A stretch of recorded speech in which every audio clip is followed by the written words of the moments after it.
Hi, I'm Avinash Ananda. I've been teaching happiness for over 30 years to over 1 million people so far, usually top executives from companies, 300 companies, including Microsoft, Google, Amazon, Marriott, Taj, all kinds of companies all over the world. I've also taught people from different walks of life and different cultures. And I found that everyone has one thing in common is that they want happiness. They try all different ways to get happiness, but the real way to get happiness that I found is to master your mind. So I've come up with a course. I'm very excited about this. For the first time ever, we're soon going to be launching this course, which gives you an instructional manual for your mind. See, all the technology around us comes with some kind of instruction on how to use it.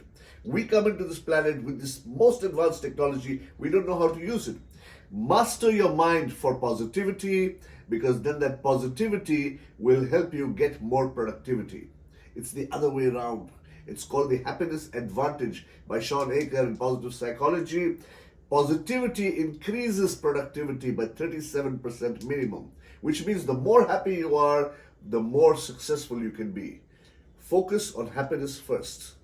Master your mind. Watch out for more.